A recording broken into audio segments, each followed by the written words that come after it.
Greetings, and I welcome you all to our YouTube channel that is Learn Zeal, where you learn with zeal. Anyway, so the pun aside, so this week we are going to discuss what all happened from 8th to 14th January 2024 around the globe, in the country, and all the news which is relevant for your XAT, CMAT, and MICAT, which is and CMAT and MICAT are it's coming up in a few weeks. So this video will be very helpful for you. Anyways, so let's get started. So question number 1 on your screen is, who is the first woman president of the European Investment Bank? And your options are Nadia Calvino, Esther Duflo, Janet Yellen, or is it Geeta Gopinath?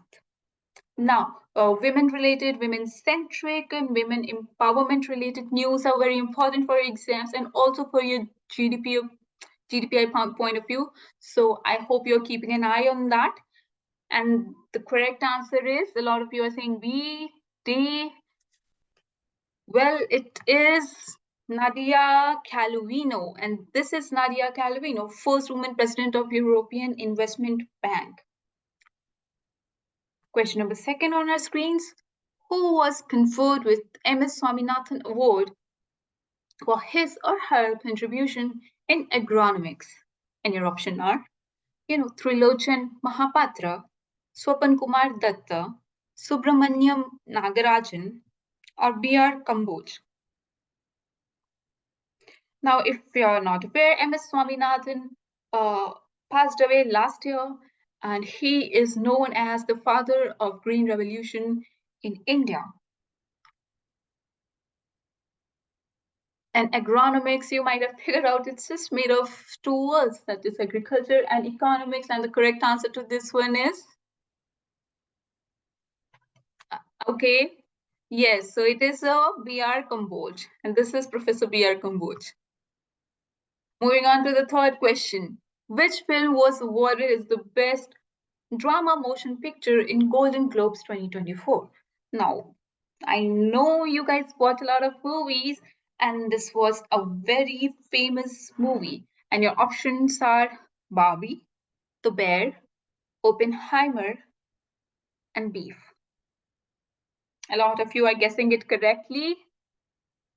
Yes, it is C, Oppenheimer, and a question on Oppenheimer was also asked in XAT 2024, where they asked who directed Oppenheimer. Pretty easy. It is Christopher Nolan, if you didn't know. So moving on, this is the next question, question number 4. Who is the author of the book 2024, India in a Free Fall? Now we know that the books and authors types of question is asked really frequently in the CMAT and XAT also. So the options are Mr. Shashi Tharoor, Charandas Mahant, Manorama Mishra, or is it D, Sanjay Jha? A lot of you are saying Tharoor. Yeah, Shashi Tharoor does write a lot of books and is well read, that we all know. The correct answer is D, Sanjay Jha, who is also a Congress leader who has authored this book, India in a Free Fall. Do remember it. Anyway, moving on to the next question, question number 5. What is the significance of Israeli Supreme Court's decision on the judicial overhaul? So what was its significance that is being asked? So the options are, it poses a challenge to PM Netanyahu's judicial overhaul. It supports PM Netanyahu's judicial overhaul. It has no impact on the overhaul, or it favors the mass protests against the government. I think even if you're making a guess, you can easily relate option D. So the correct answer to this one is, as many of you have correctly guessed, it possesses a challenge to Netanyahu's judicial overhaul. Yes, so the Israeli Supreme Court is, I guess, doing its job pretty well and pretty transparently and authentically. Question number 6. So we know that you must be knowing the GDP, the GVA, the fiscal deficit, and all the you also must be knowing what are these terms and like how they are defined and calculated and what are included in this, just like a little bit brief ideas. So the question is, what is the projected real GDP growth of Indian economy according to the NSO, that is National Statistical Office? So projected real GDP growth. And the options are 7%, 7.1%, 7.2%, or is it 7.3%? Yes, keep guessing. And for this type of question where the options are so close, it is highly unlikely that you would, land the correct option by just guessing. Also, you must know at least a broad difference between nominal GDP and real GDP. So real GDP is basically inflation adjusted GDP, and nominal GDP is not adjusted for inflation basically. So the correct answer for this one is 7.3. You must remember this number, pretty important. And you must also remember that who does the projection or estimation for GDP growth. That is NSO. Anyway, moving on, question number 7. What technological boost has the Kashmiri language received in the year 2024? And this is the Kashmiri script on your screen. So the options are introduction of a new Kashmiri language app by Google, inclusion of Microsoft MS Translator software, and inclusion in the Google Translator software, or launch of Kashmiri language learning website, or a collaboration with Apple for Kashmiri language integration in the devices. So what technological boost has the Kashmiri language received recently? That is being asked. A lot of you are guessing B. Some are saying D.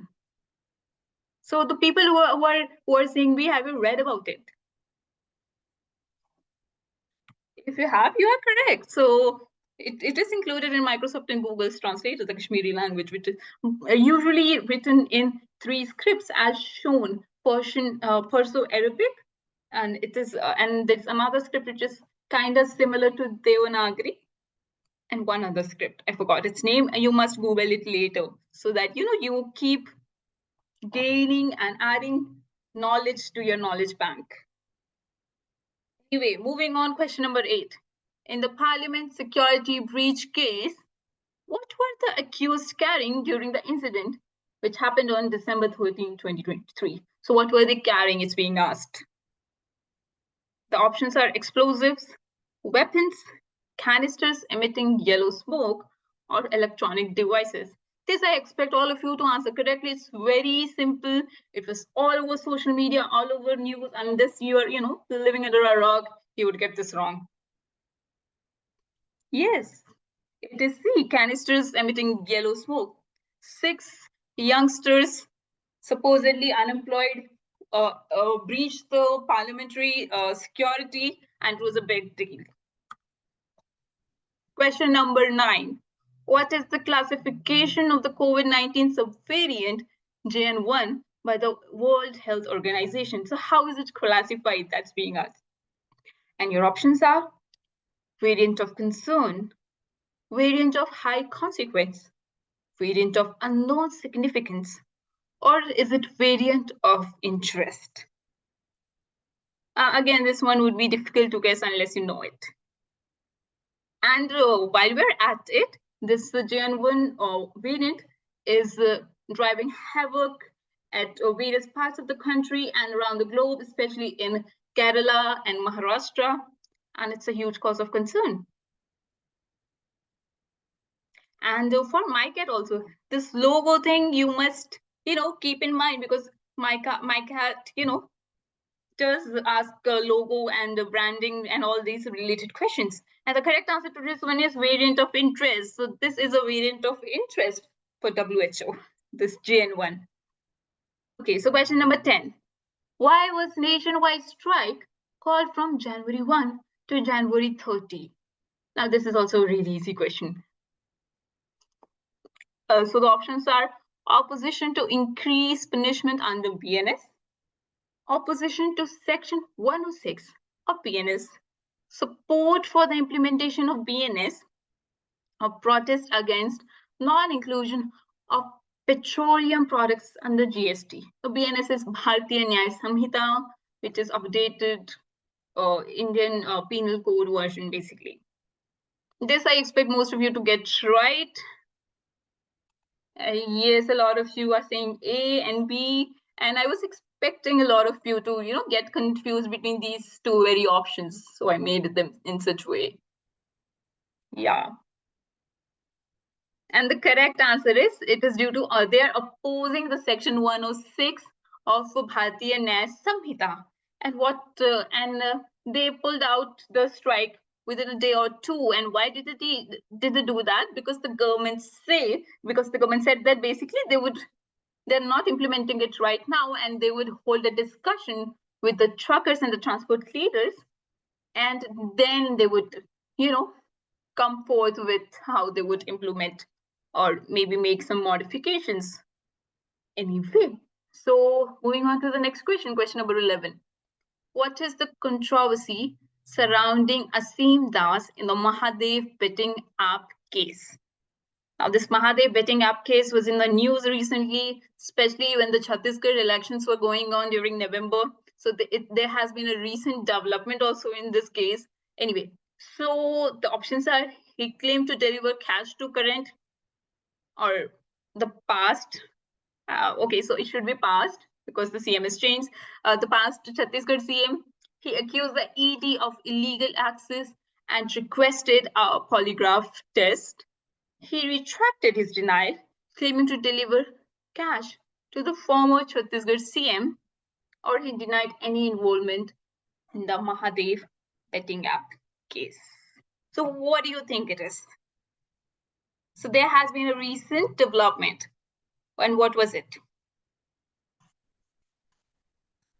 Yes, a lot of you are saying A, C. I'm getting A and C, a lot of A's and C's. And the correct answer is C. So basically, he retracted his denial, in which he claimed to, delivered, retracted as in he took back his words, that you can say. And he claimed to basically deliver cash to former Chhattisgarh CM. And this also, Mahadev betting app case controversy also was rumored to influence Chhattisgarh elections recently. Anyway, moving on to the next question. Why was Imran Khan indicted on January 3rd, 2024? Now, as we know, Imran Khan is already in prison. So why was he indicted maybe again? Anyway, so the options are corruption charges, election nomination rejection, contempt for insulting election officials, or involvement in a cross-border attack. What do you think it is? A lot of you are saying corruption. B, C's. Well, it is C, because he allegedly insulted election officials. So this is homework time, and expect you to answer this question to me in the comments below. So match the following criminal codes that are to be implemented with the laws they replace. So basically, you're expected to match the new laws with the old laws. So here it is. Those are your options, and let me know what do you think the correct answer is in the comments below. And I'll see you next week. Till then, take care. Don't forget to like this video and subscribe to this channel and show us some love. And take care. Bye bye. Have a good weekend or weekday whenever you're watching this.